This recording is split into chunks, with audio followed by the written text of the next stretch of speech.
Bonjour, bienvenue sur Mon Financier. Ouverture dans le vert pour les marchés qui s'offrent donc un rebond technique porté entre autres par l'espoir que la Chine adopte des mesures de relance pour pallier le ralentissement de son économie et puis une tendance qui est également apaisée grâce à l'apaisement des tensions géopolitiques en Ukraine et en Russie. Le CAC donc s'adjuge 0,9% dans les premiers échanges et renoue avec le seuil des 4300 points, 4315 même, la tendance parisienne qui est également portée par un climat des affaires qui s'est légèrement amélioré en France au mois de mars grâce à une amélioration de la confiance dans le commerce, les services et le bâtiment. Ailleurs, même tendance, le DAX reprend 0,8% à 9264 points, l'Eurostoxx progresse de 0,77% et Londres de 0,91. Du côté des valeurs maintenant, eh bien c'est Capgemini qui s'empare de la tête de l'indice avec un gain de 2,28% à 54,36 €. À noter également Alcatel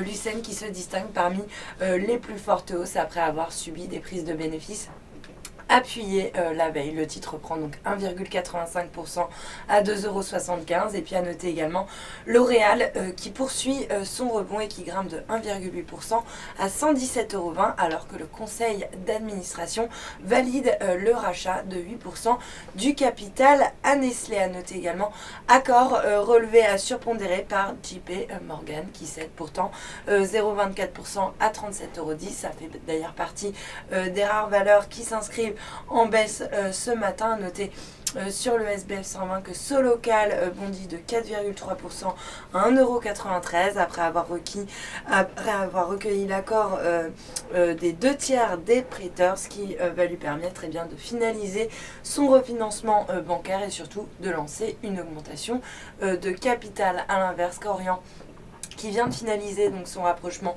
avec Medica, signale la plus forte baisse sur l'indice SBF 120. Le titre perd 2,7% à 27,98 €. Et puis sur le marché d'échange, relativement peu de mouvements ce matin. L'euro lui reste stable par rapport au dollar. On est autour des 1,3840. Il reste à l'équilibre également par rapport au yen autour des 141,39 yens. Puis à noter que le billet vert de son côté redonne symboliquement 0,02% face à la devise japonaise autour des 102,18 yens. Et puis pour terminer, l'once d'or qui a reculé de pratiquement 10% la semaine dernière, recule de 0,28% pour se négocier à 1314 $ l'once. Voilà pour l'ouverture, restez avec nous, très bonne journée.